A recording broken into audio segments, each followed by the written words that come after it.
Roses are red, violets are blue. Time for another GT Sport review. Well, a little shout out to the Discord server there, had to be done. But getting to more important things, this is of course another review out of the series of new cars to drop in the 1.25 patch for the Lancia Delta. Of course, we did the tune earlier today, the rally tune in particular, an N300, and of course that's this car's forte. That's its whole purpose. It's a homologated rally car for the street. One of my personal favourite homologation cars.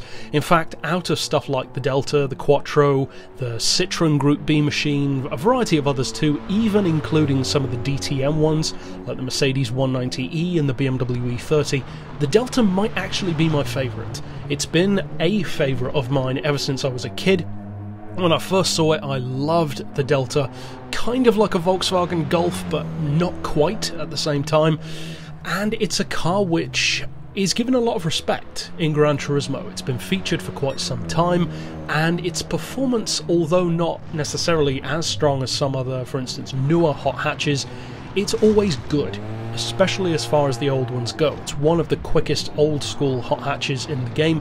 Now, as far as GT Sport goes, you cannot tune it quite as heavily as we used to be able to, but you can still tune it up around, say, the 400 horsepower region. So, as I said, not quite as much, but still adequate enough for what the car is. Now, personally, I'm hoping that this car gets a few more rivals, because for the moment, arguably its only direct rival, and even then it's only in a general sense, is the BMW E30 M3. But of course that wasn't a rally car, it was a homologated touring car, as I said earlier, but it's the most similar to the Delta, that old school boxy, blistered arches, around 2 litre kind of performance car.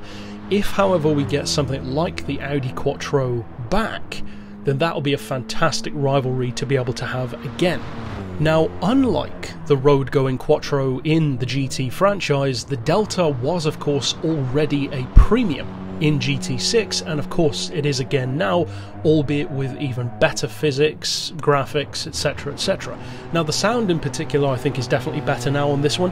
It's still a relatively subtle car compared to some others, like for instance the Daytona Cobra from yesterday, but it just has that little bit more of a turbo spool sound to it, a little bit more of a whistle, which is nice to have, and the Delta's always had kind of a grumbly, thumpy kind of sound to it anyway. Not too surprising for a rally-based vehicle. Now, some of the things about the Delta might surprise people who are new to it, because when you look at the Delta and consider its origins, its purpose, of course a relatively compact hatchback-based all-wheel drive rally car for the road, you would naturally assume certain things about it. It's compact, so it's probably lightweight. It's rally-based, so it's probably got excellent handling. And although to some degree those things could be considered true, they're kind of not in the case of the Delta, because as I alluded to in the tune setup for it earlier today, both on-road and off, the Delta suffers from a surprising amount of understeer. Not surprising from an all-wheel drive car, but surprising from a hatchback. You don't typically think of small old-school hatchbacks as having a lot of understeer. They tend to be known for being nimble. Stuff like Peugeot 205s, Renault 5s, even the old-school Mini, they're very, very nimble through corners. That's one of the reasons why they're so fun.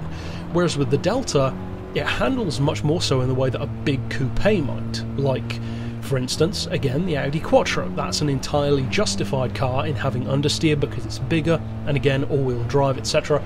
This one still has that issue though, and just like I said in the tune earlier today, that is, it would have been better if we could adjust the torque split, because that makes a huge difference to a car like the Delta. Now, we can't do that, so you have to make do with what you've got, and what we do have is not bad at all. It's the kind of car which, despite being well respected by Gran Turismo as a series, for sure it's pretty apparent that it is, and from some other franchises too, the Delta is the kind of car which is starting to feel a little bit like a collector's piece. And I hate to say that, because it's not slow, and it's not bad. It is an excellent hot hatch, but hot hatches are accelerating so quickly in their development these days, now so more than ever, that it doesn't feel that fast anymore. because the thing about the Delta that was always the best was the acceleration. In the real world, it does 0 to 60 in about 5.7 seconds, which way back in the 90s was pretty much unheard of for a hot hatch, especially since most of the other rivals were front-wheel drive. Only homologated rally-bred machines tended to have all-wheel drive, and even most of those don't have quite as much power as something like a Delta Evo 2. With around 220, which is slightly more powerful than the one that we have in the game with 209. Now, it does also put out more torque than power, 224 pound-feet, so again, for its time, very, very healthy.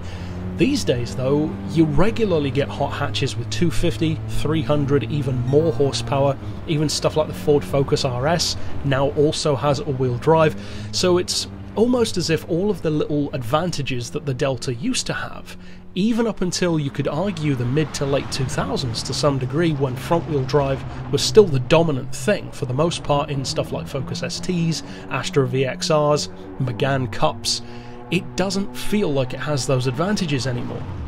And in the world of Gran Turismo, of course, you need them, because hatches are so good in the real world and in the game. So this one, to me, is the kind of car that I would recommend buying first and foremost if you are specifically a fan of the Delta, because at 55 grand, there categorically are hatchbacks with more use, and some which are faster in the game. So, if you buy it because you love the car anyway, you can't be disappointed. That's the reasoning that I would give. Just like some other classic collector's pieces, be it sports car, race car, whatever the case may be, if you buy it because you love it more than anything else, you pretty much can't be disappointed. Or at least, of course, if it is an accurate representation of the car, which I would say that this one is, for the most part. It handles the way it should, sounds the way it should, performs in the way that it should. So overall, I wouldn't necessarily recommend it to dominate road courses in any particular class, although it has potential to win. If you want it as a rally car, it's definitely worth looking into. Again, as I said in the tune earlier today, it was really good on the dirt. I mean, surprise, surprise, but being only a couple of seconds off the pace of something like a 500 or 600 horsepower actual Group B rally car in the game, a new Group B style rally car no less, that shows the raw potential that it has, even with minimal power upgrades. So it's got potential, for sure, but don't expect it to be as dominant as it once was, or even to be, you could say, as good an all-rounder as it once was. It's still good in its own way, but so many hot hatches are so good now that it doesn't feel quite as special anymore from a performance point of view. In fact, some younger drivers may even feel like the Delta is sluggish. I could understand them saying that, even though technically it's not correct. It can feel that way though. Overall, I'm very happy that the Delta has returned. It's very cool to have Lancia back, and even if we don't get any others, I'm perfectly happy with the Delta. The Stratos is a completely different ball game. The Delta, though, it was always my favourite, and it's a great car to have back. But that's it for this pick overall. Of course, I'll see you guys next time, and for now, as always, thanks for watching.